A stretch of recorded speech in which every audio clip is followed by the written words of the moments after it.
What's up, guys? Welcome into Packers Total Access. My name is Clayton. You can check us out on packernet.com. Find me on Twitter at Packers_access. You can email us, PackersTotalAccess@gmail.com. Text us, 865-658-5824. Join alongside Jacob in Wisconsin. We may have Emilio hopping in here shortly. We don't know yet. He's running a little bit behind. Jacob, this is usually where you take about 30, 45 seconds to knock Emilio for being late. Go ahead, man. You have the floor. I mean, it's just the work ethic in today's youth. It's just not what it used to be. You know, this guy claims that he works all day in the hot sun, whatever, you know. It's hilarious. Questioning Emilio's work ethic, too. That dude works way harder than you and I both, man. There's no doubt about it. Probably. I know we got a bunch of people filing in the chat. We got AFM in the house, United Bates, Blake B, Mr. Larry Cano. Good to see all y'all in here. We got a good little show lined up for you. Obviously, the Packers were back on the practice field earlier today, so we will kind of dive into some of those updates. Got the latest on Tucker Kraft. Got the latest on preseason and how the starters may or may not play in that game. That was exciting news that broke earlier today, so we'll hit all that. Before we do, though, let's give a quick shout-out to the good folks over at Ticket King, the official ticket provider of Packer Fan Total Access Live. Wisconsin-based since 1992, they specialize in Packer tickets. Wisconsin's largest ticket source. They got offices next to Lambeau Field and in Milwaukee. Just click on the link in the video description here that's attached to this, as well as the Rumble link, also on Twitter. That'll send you to theticketking.com, where you can register for free as a customer and go ahead and start shopping for your Packers tickets. Again, that is Ticket King, the official ticket provider of Packer Fan Total Access Live. We appreciate them sponsoring the show. So I know the chat's already off the rails, isn't it, Jake? Yeah. It's a microcosm of more serious things, Jacob, is what Respect Orange is. Do you remember what that's from? I do not. That's the replenish. The replenish. Oh, is it the replenish? He calls the uncle. It's a microcosm of other things, I think. He's like, if there's anything I ever taught you, it's to replenish. I love the phone call, man. When he who did he call? Did he call his brother, his uncle? He called it's his brother, the kid's actual father. Yeah. Got it. What did the kids say to him? I can't take this. He just walks out. He goes, seriously, he's like, I hate this. Oh man. We need to get that shared on Twitter for sure, man. Send it back over to me and we'll tweet that out. It's hilarious. But right. So like we said, the Packers were on the practice field today. Here it is, August 6th. And I think this was practice. Was it 11, Jacob? Am I thinking right? I think I seen the number 11 floating around. I could be wrong. That sounds right. 11 or 12. It doesn't matter at this point. We got football this Saturday, right? That's all that matters. So let's just kind of dive into some of the updates. I wanted to do this, though, share a couple videos. First things first, let's go ahead and talk about the big news today. Tucker Kraft, there was rumors he was going to be back on the practice field, and we obviously seen it earlier today. We'll talk about that in a second. Here we go. Tucker Kraft back on the field. Our good buddy Paul Bretto, who should be joining us from time to time this coming season. Chatted with him the other day. Excited about having him back on. But you see Tucker Kraft here, Jacob, this video tweeted out from camp. He looks – is it just me or does he look like he bulked up even more, bro? Yeah, he looks also like very explosive and twitchy for, one, adding the weights, and two, basically not practicing, or at least – not practicing at the facility. It sounded like that he's been nagging LaFleur, asking him, can I come back? Can I come back? So it wouldn't be surprised me if the Tuckmaster Flex was doing some independent training, even though he probably wasn't supposed to. He doesn't care. He's smoking lung darts and, doing whatever he wants. So doing whatever he got to do. I don't know. The thing that stood out to me, man, was he looked like he's put on a little weight in a good way. Lower half looks thicker. I don't know, man. And to me, it screams he's going to be that and that guy that could potentially sift over. Imagine that dude coming all the way across the formation. You're lined up over a tackle, you being a defensive end. You think, okay, I'm going to take this tackle on. Ball snap, tackle goes away from you. You think you got a free run, and all of a sudden, right in the ear hole, Tucker Kraft. But he does, man. He looks a lot bigger, so I'm excited to see him on the field. And like you said, he looks quick, man. Looks like he's ready to roll. So great news there for the Packers with Tucker Kraft. Do you think there's any way that, depending on the progression of Tucker Kraft's coming back from that injury, because if they want to carry, I don't see a way where they're going to make these quarterbacks hit the practice squad and not lose them. So if you try to get that 3 quarterback room, you have to shave off somewhere. can you see him going into the start of the season with just 3 tight ends? And if so, would it be Sims or Davis if they're all healthy? It's a great question, man, because last year we broke camp with 3, right? Luke Musgrave, Tucker Kraft, Josiah DeGuara. I could see them doing that if they feel confident and comfortable that Ben Sims is not going to get signed, right? Maybe they go that route and keep Tyler Davis. I don't know if Tyler Davis is actually available or what's the word I'm looking for here with the practice squad, eligible. Eligible. Yeah.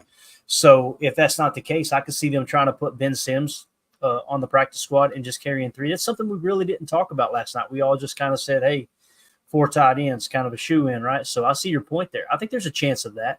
I do. Now, is there a chance that Tucker Kraft isn't ready for week 1? I think we would be silly to think there isn't a chance for that. But Matt Schneidman on the Matt Schneidman show just a few minutes ago had mentioned that Tucker Kraft told him he's going to be out there week 1. So that's a great sign there. So if we do go the 3 tight end route, I believe we would all agree it's going to be probably Ben Sims who would be the tight end that they try to sneak onto the practice squad. And I might as well hit on this since you mentioned it. We had an update earlier about Tyler Davis. Wes Hokowitz during practice said Tyler Davis has excelled this camp as a move tight end. Just did a great job holding Gary at bay on a rollout as Love hit Watson for 25 on a crosser. So Tyler Davis, all signs point to Tyler Davis being even better than the last time we seen him. And Jacob, I know it's no secret you and I, we weren't like over the moon about Tyler Davis, but this coaching staff sure wasn't it, man? Yeah. I'm not afraid to eat a big old piece of humble pie.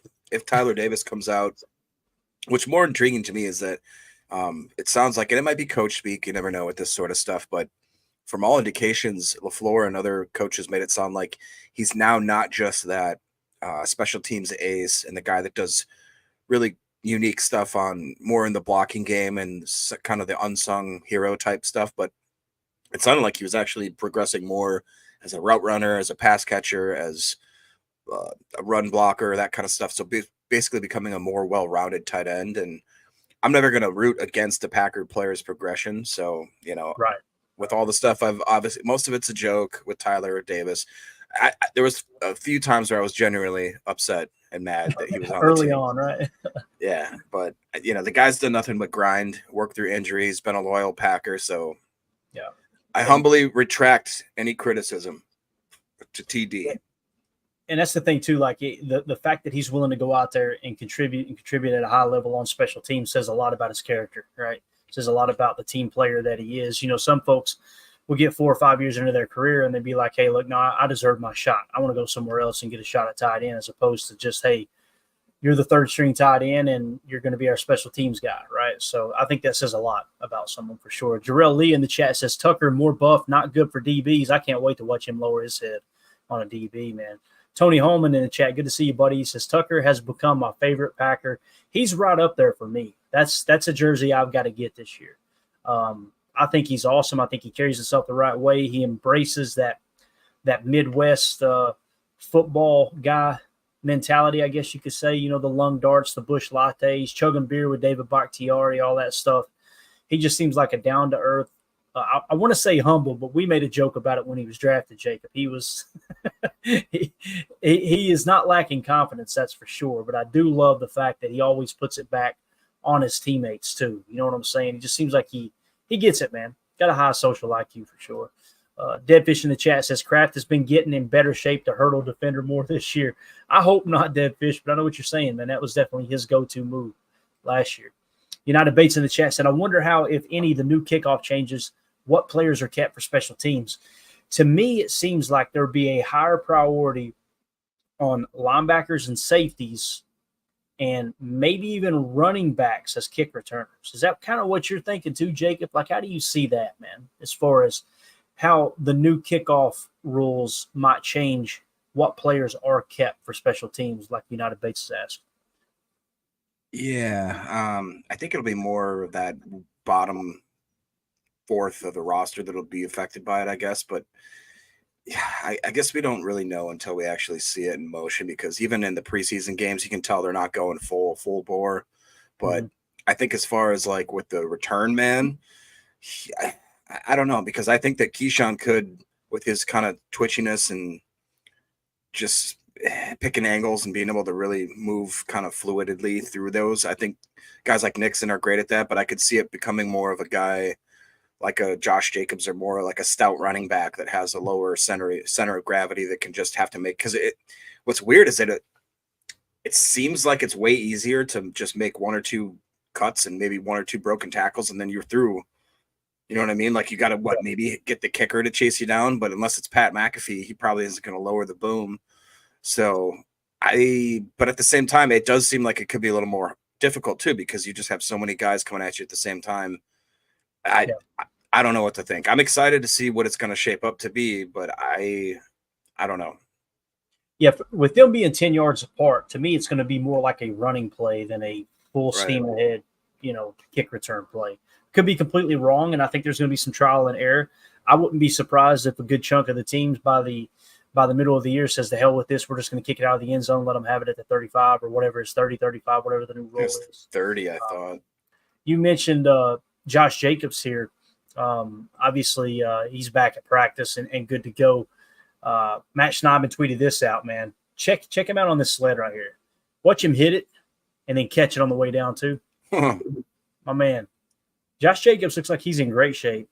I'm excited to see him this year. I think he's going to fit right in with this team. I think he's going to fit right in, especially with the passing game. I know Marshawn Lloyd, it sounded like he had a little bit of a rough day at practice today, although I didn't find the clips to put into our camp updates here. It sounded like he had maybe a drop and maybe a fumble, and I know that was one of the knocks on him.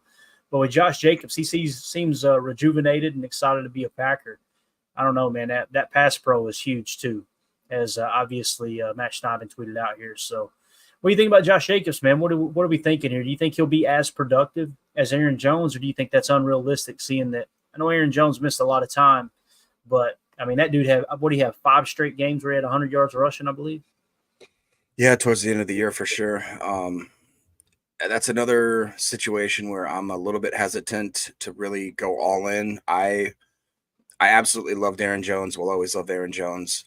I do recognize some of the limitations to his game, and it was the fact that he, you can't run the guy 30 times a game all season. You just can't. And I think that LaFleur actually, now that I look back at it, hindsight being 2020, I used to always complain and be like, he got 10 carries, he got 12 carries, he got 13 carries, but we forget that he had probably 10 catches or targets that game too, and he would really be great at extending third downs.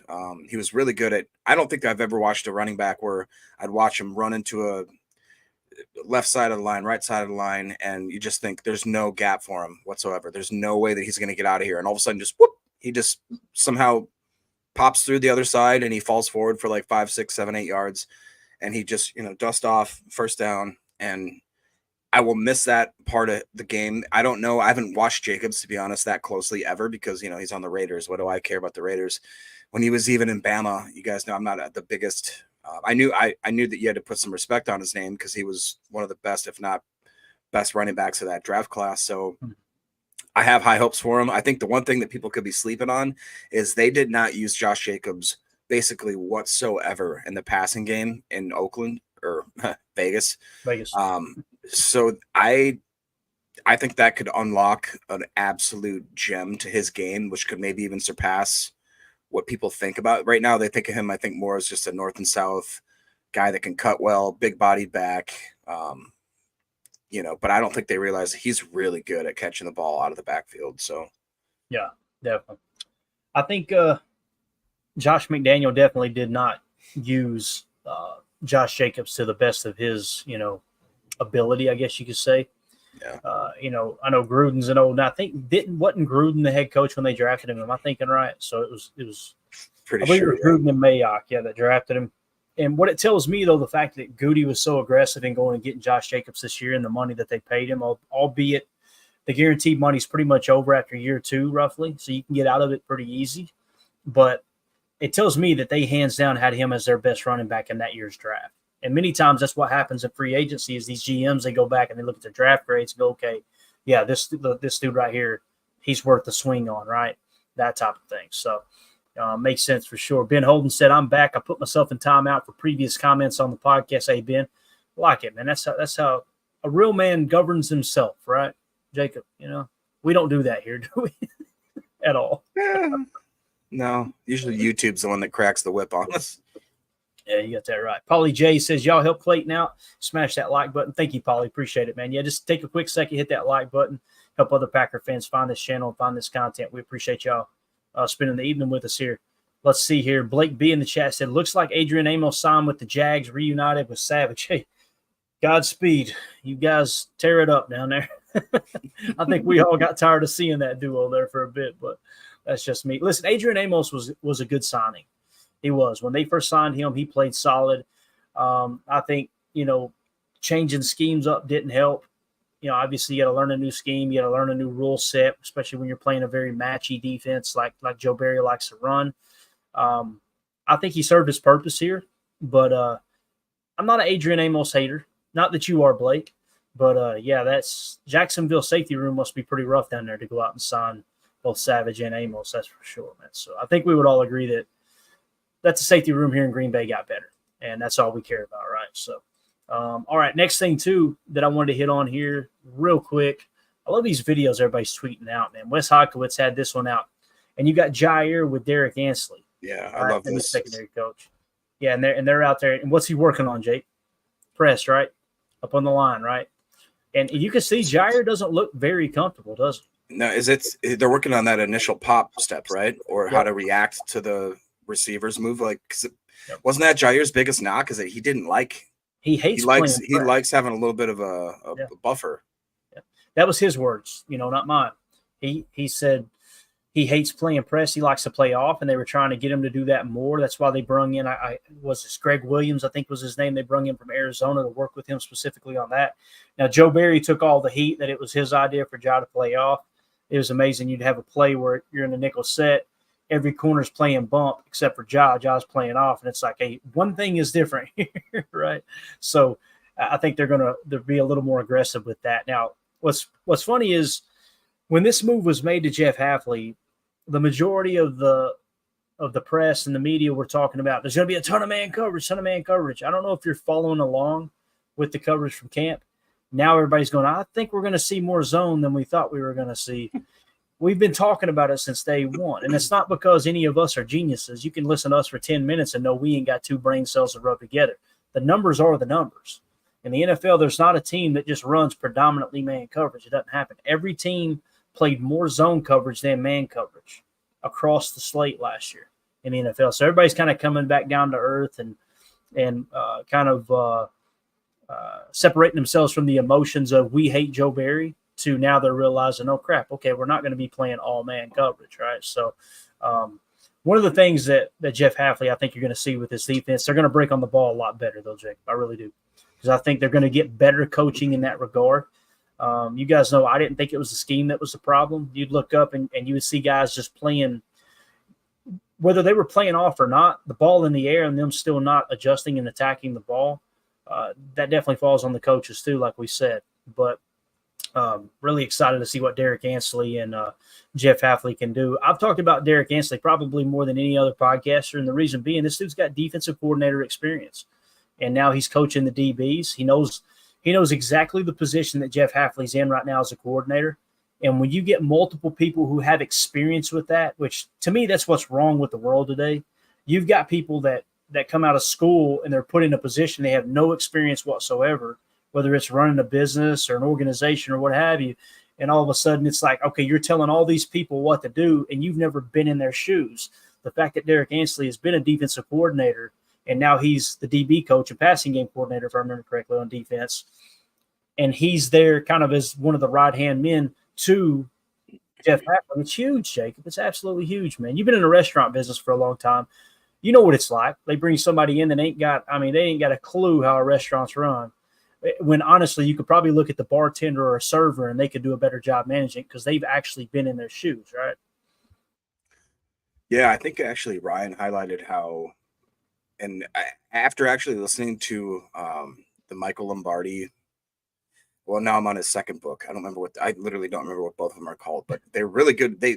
He paints a picture of what it's like to actually run an organization, how it's actually ran from, like I said, from the concession stands all the way to the head coach and GM.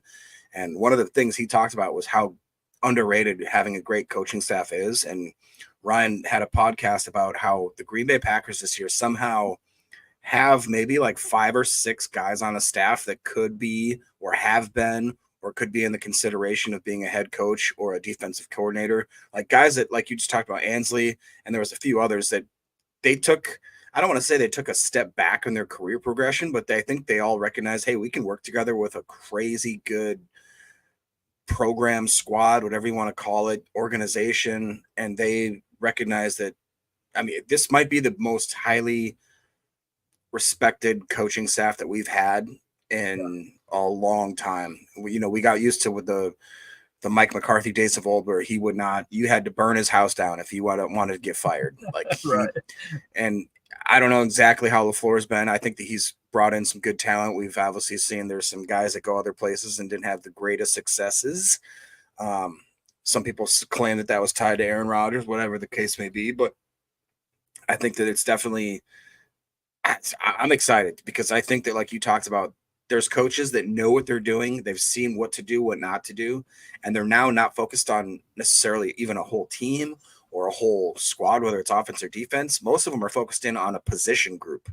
So they're just like hammering these, you know what I'm saying? They're fundamentals plus all the intricate details. And I really think that these guys, as long as our Packer young players are going to be a sponge, they can soak up so much knowledge this year. And after last year with this squad, it's going to be, it's fun.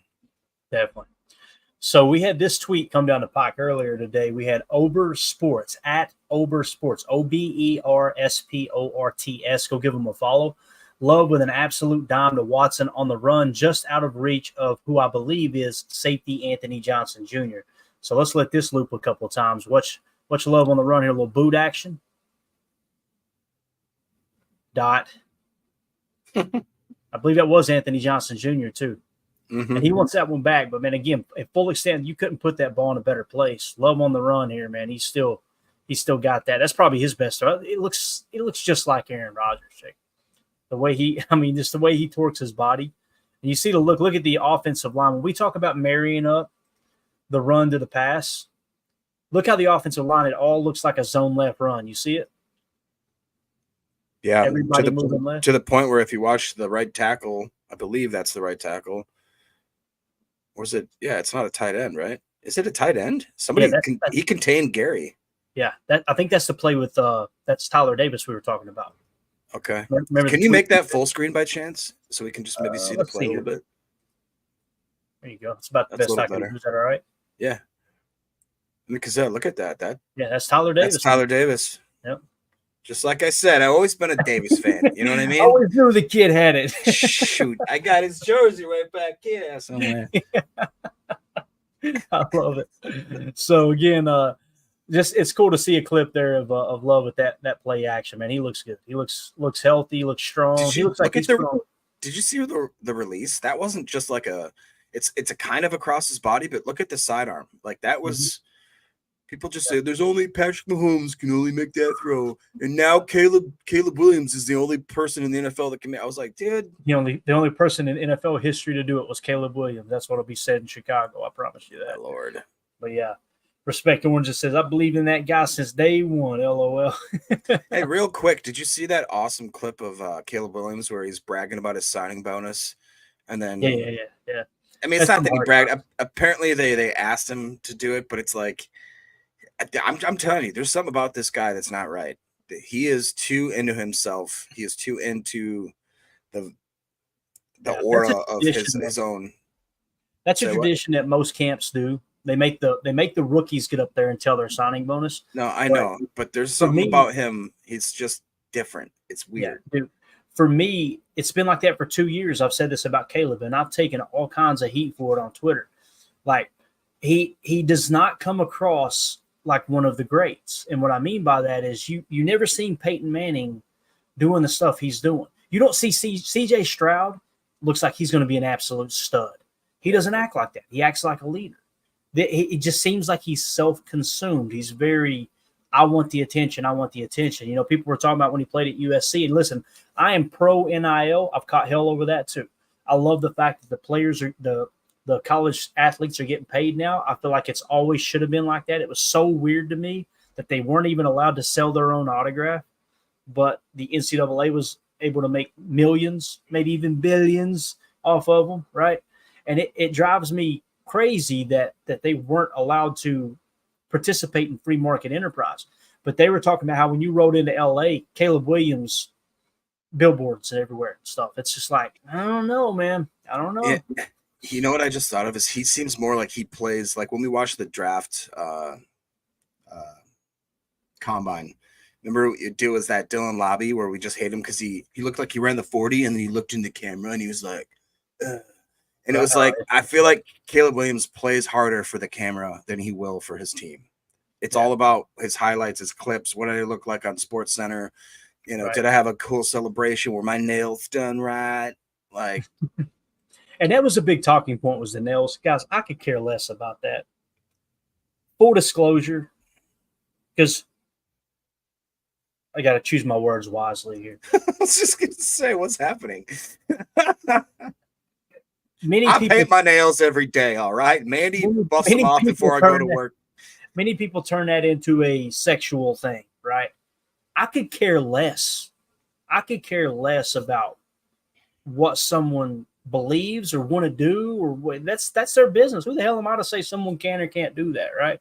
I believe in a free country all the way around as long as it's not harming another citizen. That's the main thing, right? With that being said, the nails thing screams attention. That's what I mean by that. There's not been any great quarterbacks that were like, I want the attention, I want the attention, I want the attention, right?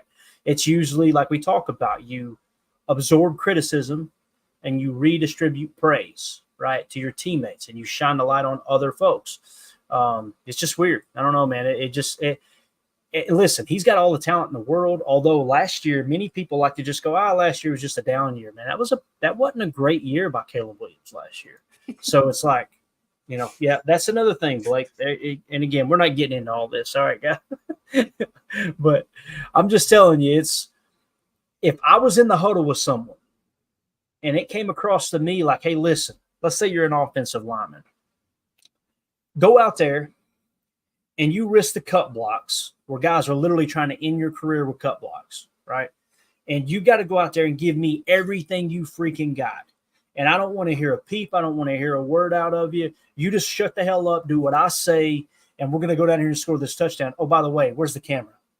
How do I look right now? Telling you, man, people don't play for that. They don't. Vince Lombardi, 101, right?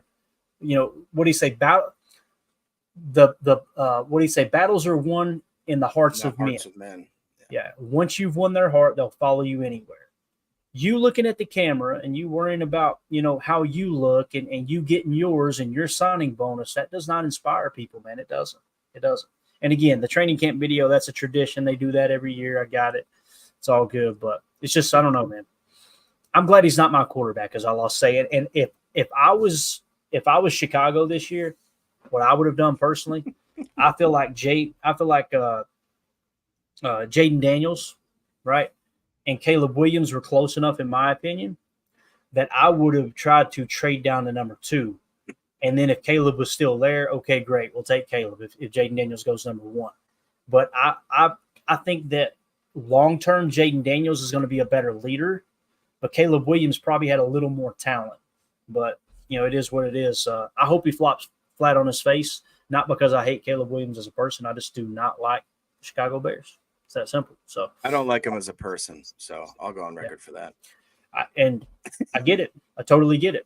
And that's the thing. Like I've met many people in my 41 years on this big ball of mud that's supposedly spinning through outer space. Some people went, "Oh, he's a flat earther." Shut up. That's not what I'm saying. I like to play to both crowds here.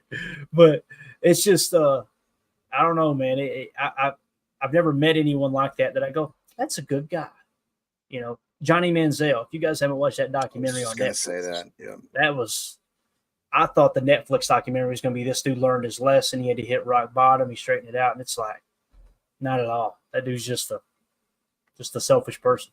But anyway, Matt Schneider tweeted this out. Jordan Love on Josh Jacobs, quote, just watching the way he's able to get through the holes, find the holes, and his cutting ability in and out of the holes is crazy. Let's see what QB1 had to say about Josh Jacobs earlier today. I mean, when I hand the ball to him, just watching the way he's able to get through the holes, find those holes, and his cutting ability in and out of the holes it's crazy. It's fun to watch, and I'm excited to see him live because practice is hard to, defense is always saying that they're making these plays, things like that, but just his in and out, the way he's able to find those holes and cut in and out and make guys miss in the hole too. I think once we get some live bullets going and guys are trying to tackle him, I think he's going to be a hard player to tackle.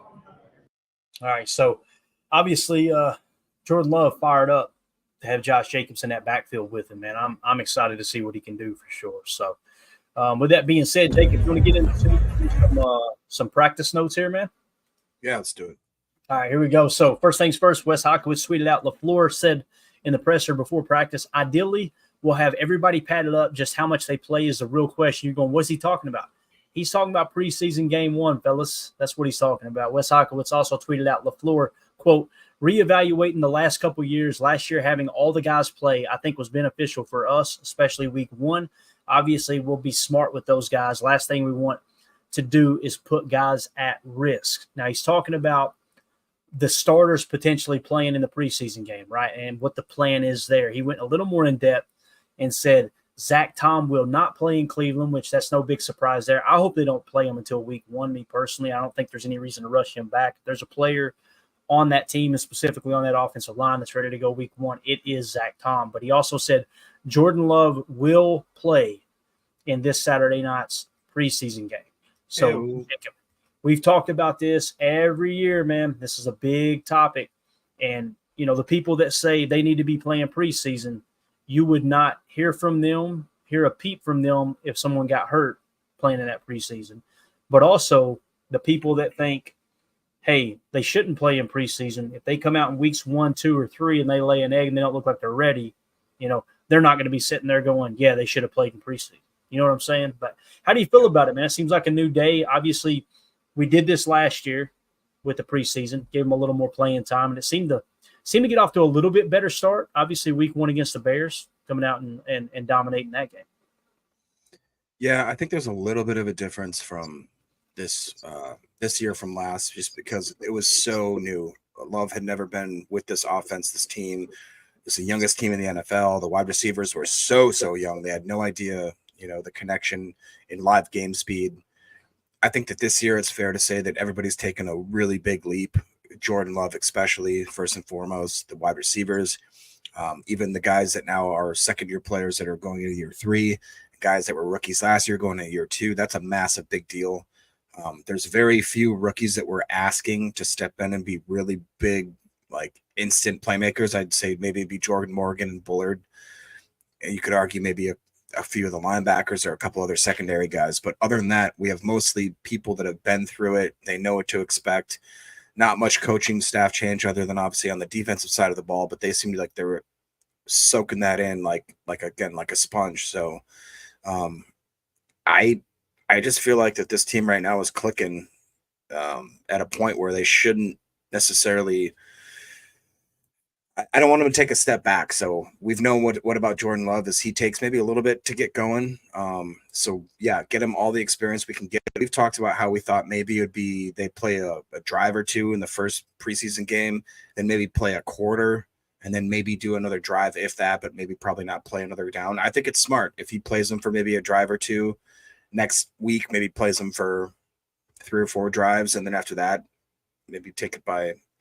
See how many injuries we have, see what the roster's looking like, see what we need to find out as far as positional groupings and who's where at the depth chart. But I'm excited he's going to play. I'll just say that. Yeah, I hear you. Harry Cheese in the chat said they need to play in preseason. Injuries is just part of the game. Poopy happens. I could not agree more. I feel like when you're trying not to get hurt and you're trying to play conservative, that's when things happen. Man, listen, just go out there and play freaking football. You line up the teams that play aggressive, they play fast, they don't play scared, they don't play cautious. Those are typically the ones that do not get hurt, right?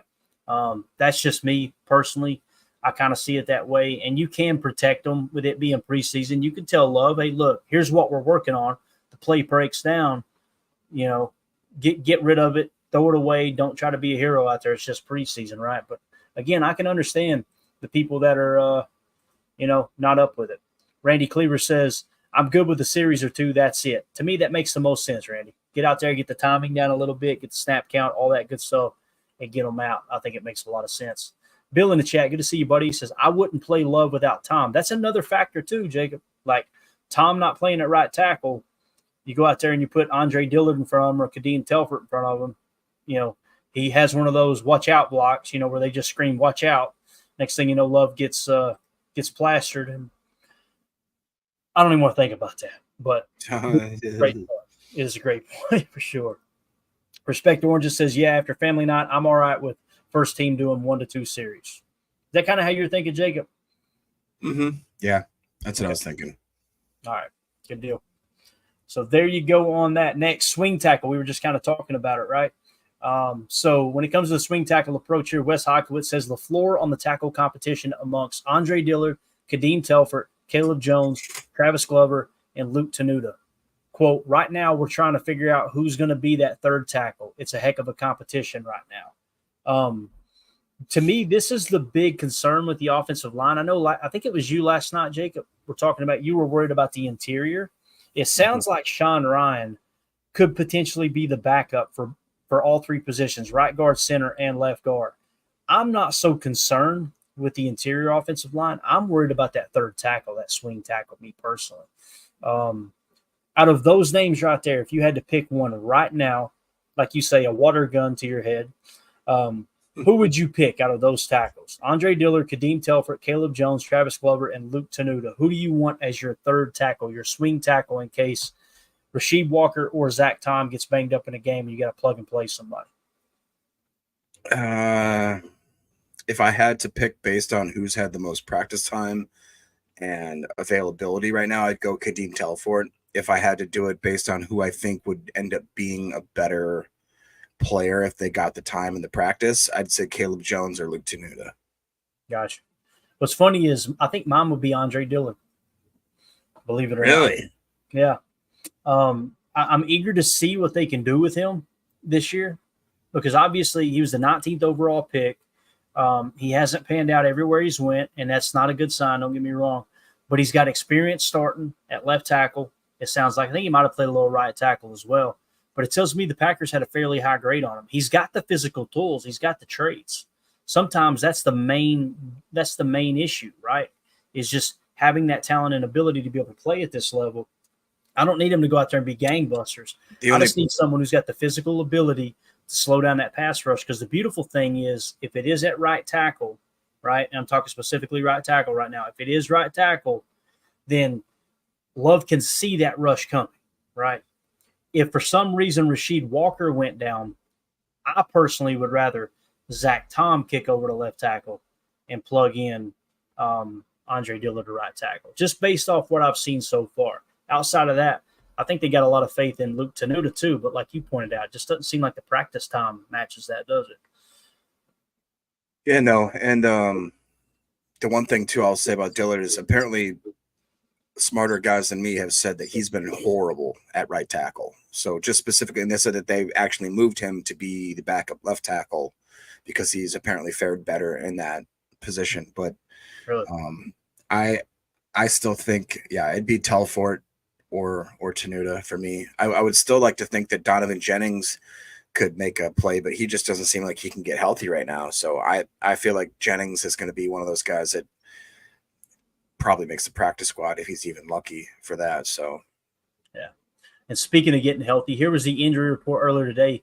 Pete Doherty, I think from the Green Bay Press Gazette, tweeted this out. Injury update. Return today. Kraft off of PUP, obviously with the pec injury. New out, so new injuries. Stanley, wide receiver with a hamstring, and Starkey with the calf. Who is Starkey? Do we know who Starkey is? What position does he play? That is a DB, so I'm pretty sure. He's a custodian. Got it. All right. Still out. Callis with the hamstring. Valentine with the hamstring. Alexander with the Deslin Alexander. I don't want to specify that. Lower leg injury. Kingsley Enagbare hamstring, Keyshawn Banks groin, Edgerrin Cooper with the hip, and then Jennings with the knee. So that's who is still out there. There is your injury report coming into camp practice today. Now, when we get to the practice details here, Edgerrin Cooper earlier today, Wes Hockowitz tweeted out, Cooper isn't practicing, but is deep downfield mimicking the linebacker footwork. So he's still getting those mental reps, Jacob, but that hip obviously is bothering him enough to keep him out of practice, man. It kind of feels like this is the conversation we always have. You can't make the club in the tub. Kind of feels like Edgerrin Cooper's falling behind the 8 ball here, right? Falling behind schedule. So thank God for Eric Wilson and Isaiah McDuffie, right? Yeah, and we kind of thought that some stuff like this would happen. Smitty let us know that, and so did Blake, that Rory Starkey is a wide receiver. That's right. I don't know, man. I just, and Randy goes ahead and says hamstrings again. I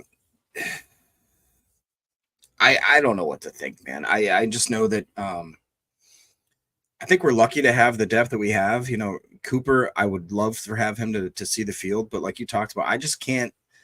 Every time I see Eric Wilson do anything, I'm just like, wow, he's so good. Like, I could watch him fill up a water bottle and be like, he's the best at that. Why has nobody ever seen him fill up water bottles? Like, I feel like anything they ask him to do. And like the other day, I looked at him and I was like, dude, this dude's jacked. Like, he's absolutely cut out of wood jacked. Like, and I love McDuffie. McDuffie to me has been one of my favorite underdogs that I thought if he maybe just got a chance, he could be more of that steady Eddie guy. And it sounds like that no matter what they ask him to do, he just succeeds. So again, a great problem to have. If we need to have Cooper and Hopper take a redshirt year, and because we have talent with Wilson and McDuffie, then cool. I'm cool with that. Yeah. And the big thing, listen, this is just how my mind operates. You guys know that I wasn't as high on Edgerrin Cooper as, you know, Greg Cosell said it was his best linebacker in the draft. He said he might not be day one or year one, but overall he will end up being the best linebacker. I had 3 linebackers above Edgerrin Cooper in the draft. I had Junior Colson, Peyton Wilson, and Cedric Gray. So I'm not going to be sitting there saying, I told you so, but I'm definitely going to be keeping an eye on those linebackers for personal reasons and adjusting my board moving forward, because that, to me, that really popped. Like, man, now Edgerrin Cooper had a phenomenal year, had an historic year his last year in college. We've talked about that. But those other guys, I felt like they were day one ready. And Junior Colson, to me, seemed like he would be more durable, just the way he's built, you know. I'm eager to see how it all pans out in the end, comparing those 3 players for sure at the linebacker position. But up next, Wes Hockowitz tweeted out Zach Tom returns to right tackle and stays in front of Gary, allowing Love time to hit Wicks on a deep crosser. Sean Ryan was at right guard. So Zach Tom handling Rashan Gary today. You know, we talk about iron sharpening iron. That's a great matchup for Gary there to continue to try to get better and be the edge defender that I know everybody on this podcast believes he can be. But I will say this, Gary is kind of flashed in camp, but look who he's lined up across from, right, Jacob? We talked about that. He's going against Andre Dillard, Kadeem Telford, and he's looked really good. Sounded like Zach Tom came in and went, no, sir. Just stand right there for a second. Yeah, and I think that's, again, one of those things that we need to take a grain of salt with. And I was actually going to bring that point up. But what's Clayton likes to do? He stole my thunder. No, but that's a great point, because think about, we haven't had Tucker Kraft in. Luke Musgrave's not necessarily known for his blocking. Tyler Davis is just now getting healthy. Rashan Gary has kind of been going against, I don't want to, hate on anybody, but as far as Andre Dillard, they were throwing him with the ones at right tackle quite a bit, and he was getting just dog walked into the backfield. And they didn't have pads in at the time, so people were like, oh, once they get pads, it'll be different. No, they got so bad that they moved him to the left tackle position. And I think that 2 things can be true at once. I think that Rashan Gary is probably just hungry as all can be, that he's excited. He has new fire under his belly from the Halfley situation. And he could also be going against level, B tier type, if not C or D tier tackles. So we just gotta maybe tamp down a little bit of our expectations. But I don't think that he is I don't think it's just the fact that he's going against the B squad. I think that Rashan Gary is just a freaking HMM ready to explode. Yeah, him coming out of that. Damn it, Jacob. Him coming out of that 3-point stance through that track stance, they're saying is going to make all the difference in the world. I'm excited about seeing that for sure. If you guys would take a quick second, hit that like button for us, help other Packer fans find the channel. Thank y'all so much for just taking the time to do that and making us a part of your evening here. Up next, Sean Ryan. Wes Hikowitz tweeted out, Andy Herman tweeted out, Sean Ryan, great job blocking LVN to buy time for Love, who fires downfield for a leaping Wicks with Stokes in coverage. Nice play by the offense. And Wes Hikowitz quote tweeted that and said, just sealed Slayton too. So Sean Ryan getting some good reps in at practice today on LVN and TJ Slayton. Sean Ryan, man, he's playing for his career too. Obviously he just took a technical pay cut, I guess you could say. And we'll see how this year pans out. But I do like the idea. I don't like the idea of him at right guard starting, but I do like the fact that he could be a backup guard or even potentially a backup center. That makes me feel a little bit better about the value that Sean Ryan carries. You agree, disagree? Anything you want to add on that, man? Yeah, I think that's a good point. I've been pretty critical of Nacho Libre since we drafted him. He did not seem like he was getting it definitely for his rookie year. I'd argue for most of the second year, but it seems like he maybe now is finally, I don't know if he just put on a little more weight, found his base, found a way to maybe mentally kind of diagnose the game a little bit differently, but it does seem like he trusts himself more. It seems like the Packers front office and the coaching staff are comfortable with him.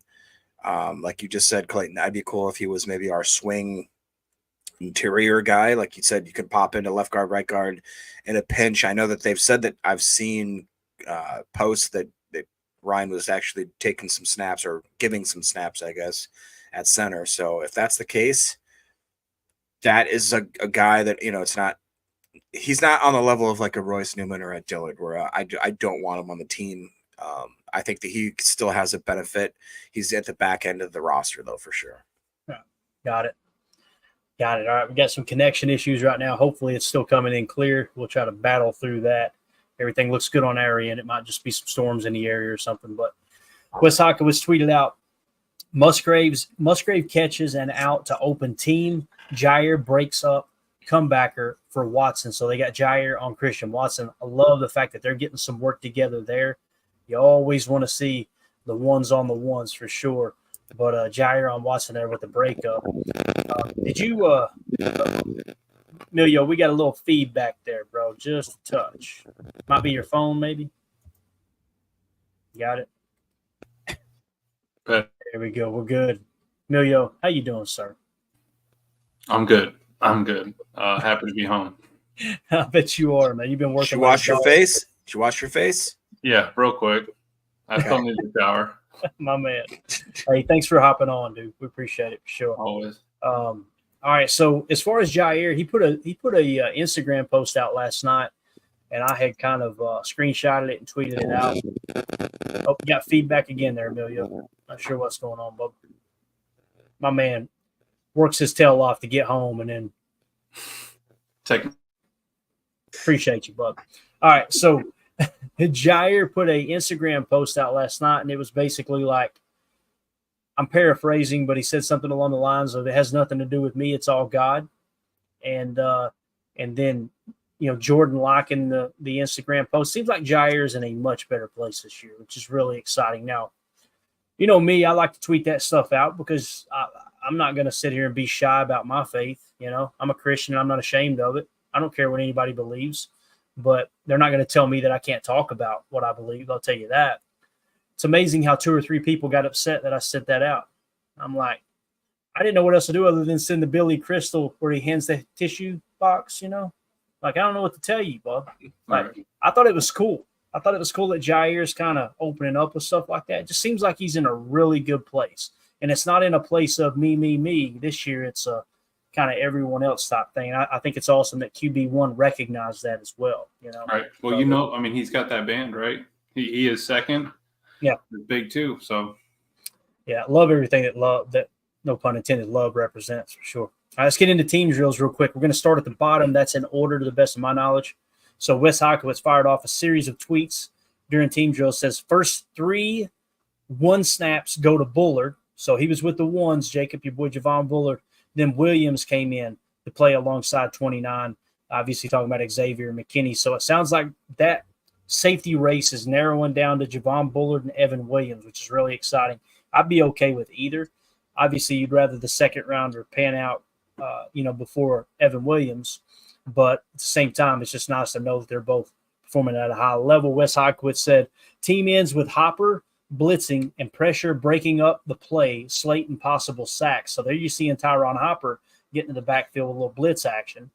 He also tweeted out, Eric Wilson comes free for a sack and safety of love ends the first team period. So the linebackers, boys, they're showing up even without Edgerrin Cooper. Wes Hykowitz tweeted out, Torrey catches a slant thrown behind him for 5 yards on a 3rd and 2, so they convert there. He went on to say Wicks had a step on Nixon but misjudged the deep ball from Love and falls incomplete. And then the offense gets 2 first downs it needs with 3rd down slant to Reed. So it sounds like the offense moving the ball pretty well, although the linebackers, the big thing that pops out there to me, Jacob, linebackers are getting aggressive, ain't they, man? Yeah, they are. What is wrong with you? What is your problem, Jacob? I just made the mistake of reading the chat. And I don't know how Dad's in the chat. For real? Pop? I don't just Pop. Dad? Anyway. No, I actually was going to comment on that when you were talking about it with Hopper blitzing and the pressure breaking up and slating with the possible sack. And then the next thing is Eric Wilson comes free for a sack. We've talked about, man, how Hafley just for whatever reason, I'd love to really have him just give us a chalk talk and be like, here's how it's easy to make a group of guys that have had difficulty, whatever, capitalizing on pressures and getting interceptions and turning stuff into 3rd and longs. Here's all you have to do, because it sounds like whatever he did, he came in, he wiped off the Joe Barry chalkboard and he just started writing stuff down. And every player on the defense now is like, oh, okay. And every single thing we're reading is HMM meat missiles going this way. This guy's firing this way. This interception's right over here. This is a tip ball. This guy's punching it out this way. Whatever that he's coached, whatever he's implemented into this new scheme, this new defense, the guys have bought in, and it just seems like that they are making disruptions all the way. And it is with we looked back at the guys that we drafted. There was a certain prototype that we got. They were fast, physical, human meat missiles that were ready to just shoot the gap at any point. Just the tip, though. The tip. And but for real though, Hopper, Cooper, Bullard, Williams, Oladapo, every single one of them are guys that just like Predator. They get the freaking heat-seeking body thermal image going, and they're like, and they just start shooting gaps. We're talking human meat missiles and Predators. Listen, I'm waiting for Chris Hansen to walk into the room. Why don't you have a seat? Why don't you take a seat? Why don't you have a seat? God almighty. Emilio, save this. Get this thing back on track for us, sir. I don't even know how to after Jacob. You look so tired, dude. You look like you need a nap. I woke up at like probably 6:45, 6:30, 6:45. So, but honestly, I was going to say I really liked Hopper ripping around in Family Night anyway. He made a couple tackles there, and I'm excited for his speed. There's a reason we took him in the 3rd, right? So, if Hafley can do it, that's the key. I had time to listen to some books today. I was listening to the Vince Lombardi Leadership. And that's maybe he's stepping in with a different mindset of leadership and how he's gonna run the defense and carry himself and have them carry their heads through there at the same time. So I'm really excited to really the entire team, but definitely where the defense is heading. Yeah. M. Smitty says that not only that, Jacob, they were a majority captains of their teams, physical, violent leaders of men. That captain's thing. I've heard some people go, just do away with the captain stuff so we don't have to deal with the drama. No, you don't run from that situation. Mm-hmm. These are grown-ass men. They should be able to handle the fact that their teammates didn't vote them a team captain. To shy away from that, like, oh, we don't want to hurt people's feelings, good. It's good to get your feelings hurt every now and again, right? We live in a society that's just like coddle, coddle, coddle. And then when everything hits the fan, it's, oh, no, what do we do? Like, let your peers vote on the captains. Guess what? If you weren't voted the captain, you're probably not a good teammate. And you're probably not working hard enough. That's the reality. That's life, bub. Suck it up, Buttercup. I don't know what to tell you. Like I wish they would stick to that type of mindset. I hope they do that this year personally, because I think them filling this team with former captains of their other teams, I think it's huge, man. I really do. Right. Each person has their bubble or like their niche, their way to learn, their way to lead. And maybe sometimes you just got to approach them differently. And maybe that's all it is. But I really think that, the linebackers are going to really set the tone. So we need them to step up. I know that Edgerrin hasn't really been out there, but Hopper's has a chance now. It's kind of like how Tucker Kraft got to step up when Musgrave was down. You got to show out, man, in your reps. Yeah, absolutely, man. All right, a couple other things here. Competition period, Wes Hawkowitz said. With 24 seconds left, one timeout from the 50, Love finds Watson for 15, but neither Carlson nor Joseph can make from 53. So now we're bringing 3 kickers to work out, boys. might be a little trouble there. Now, the kicking battle update, Andy Herman does a phenomenal job tweeting this out. He quote tweeted himself from earlier. It says, notable, the wind is blowing very hard right now, and it talked about Joseph going 1 for 3 and Carlson going 1 for 3. To end the day, the new updated kicking battle through camp, Joseph doesn't have the distance in the wind. He misses another. He's now 41 of 48 for 85.4%, okay, field goal percentage. Carlson hits the post on a long field goal as well. He's now 38 of 48 for camp for 79.2%. So the lead right now goes to Greg Joseph at 85.4, Carlson at 79.2. So we've talked about overall kicks, that type of thing. This scenario here, Joseph's got, a 3-kick lead. To me, that's not like a huge lead by no stretch of the imagination. But same time, man, I don't care about the name, boys. I don't. Give me the better kicker. Whoever wins it, wins it, I don't know. I don't know how you guys feel about that. I know how Tim feels. Tim's like, shut up. We're going Anders Carlson. I ain't hearing it. I'll back Tim on that. I'm still Anders, man. I honestly, with it, we got to see him through a hard test, today with the win. But I don't think that, like you said, that 3-kick lead really is that big. The bigger moments are going to be in the game. Who's going to get those reps on PATs, field goals, all that stuff, and who hammers those. I think that's going to be key. But I'm still with Tim. I'll roll with Anders. Got it. Jacob, what about you, man? Who you have to pick right now? Who is it? Yeah, it's still going to be Anders for me. Still Anders? Okay. The draft capital that we spent on him, plus the fact that I really respect what Greg Joseph has done, but he's been used to having more of these battles. I'm sure in camp he's way more of a vet compared to Anders. So for Anders to actually take the steps he has, because remember, he had no competition last year. The guy had a red carpet rolled out for him just to go and be a rookie, which to me was not the right way to do it. I think they've realized the error of their ways. They're overcorrecting maybe in a certain aspect by giving him way more competition than he needs, but it's a good thing to have. He's younger. He's got more talent, I think, and I think he's got more leg talent. So let him go. He has shown that he can, miss up 3 kicks. I think a lot of that might be the fact that he's still young. He's nervous.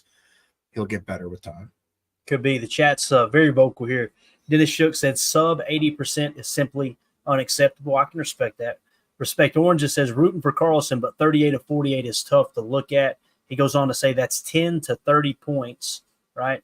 And then Jarrell Lee said he's still leaning towards Carlson right now. So it's going to be interesting to see. And that's the other thing, too. Preseason, I like Dennis Shook here said Chris Jackie. I Chris is the man. Completely agree with that, sir. Get him out of retirement. I like Chris Jackie. So anyway, Chris Jackie and Tony Mandrich, 2 of my favorite people. I'll just leave it at that. So with that being said, I mean, it's preseason. That's another thing we can watch. The backup quarterback battle is going to be a lot of fun. And also the kickers, right? Hopefully they'll rotate them, and they'll probably do it based off range, that type of thing, right? They don't want to rotate and one guy get a 60-yard attempt, the other guy get a 30-yard attempt. You know what I mean? And it keeps going back and forth. So I don't know. I'm eager to see, man. Larry Cano makes a great point here too. He says Joseph had an opportunity with a number of teams, but was available. Got to tell you something. It's a very good point, Larry. If he was so good, he wouldn't have been available, right? So It's true. Great point. Did you hear what Tucker said? I know you guys talked about him earlier, but did you hear what he said in this interview today? Tucker Carlson? No. Tucker Kraft, sorry. The truck. The truck. Go ahead. He was saying that he wants to be the best outside zone tight end in the league. He said that is going to be key for me moving forward. That's where he's going to set his goals at, and I love that. Right? He said, especially with this offense, if Matt LaFleur is going to be scheming it up, we need that. I love that attitude. All he does is drink the Gatorade of working men, and I mean, I'll take it. Yeah. Love me some Tucker Kraft, man. Love that dude. Can we just wait? What did you say? Tucker Kraft drinks the Gatorade of working men? Yeah. Damn right. Well, you got a question? No, I just want to see if that deserves to get up on the. We haven't had a quote go into the banner for a minute. Yeah, let's put it on the ticker here. I was gonna say that's a pretty good. Emilio just said Tucker Kraft drinks the Gatorade of working men. That's what I'm saying. Yeah, well, when you go to a Chinese restaurant, do you have the cream of singing guy? Why? Dude. Keep talking. I'm putting it on the ticker. Tucker Kraft. Wayne's World. I just can't wait for Jacobs. If this defense really takes off, I can't wait for Jacobs' new tattoo. That is going to be unbelievable. Crap. What did I agree to again? I can't wait for you to watch this ticker. It's coming across. I'm pretty sure it was like a race car bed or my name tattooed on like your neck or something. You were crazy about it. That's fine. And the defense just has to be like top 7. Oh gosh, really? Oh God! The way they're looking, How about this? Can we at least you said race car? Can I find I'll get a picture of like my favorite Matchbox car. I used to be a weirdo that I'd buy the Matchbox cars and I'd leave them in the box and I'd collect them. And you never played with them? Yeah, you buy them for like 69 cents. Remember back in the day? Well, you don't because you're young, but you could go to Walmart. They'd have Matchbox cars for like 69 cents, 89 cents, $1.20, and you'd buy some really cool ones and you don't touch them. You put them in a box and you tell your little kid brain you can't open them or you're going to ruin the value. There you go. Ticker has been updated. All right, Jacob. Top 7 in scoring defense. I'll get an Emilio tattoo on my left butt cheek is what Jacob. Sorry. Jacob said you were fake news. I can't believe I said that. Look, the very first time you said they were human meat missiles, we put that on the ticket. Just a tip. Head coach Tupac LaFleur. We've had some good ones. I actually made good music, PTA Jacob. That was a tough time. Yeah.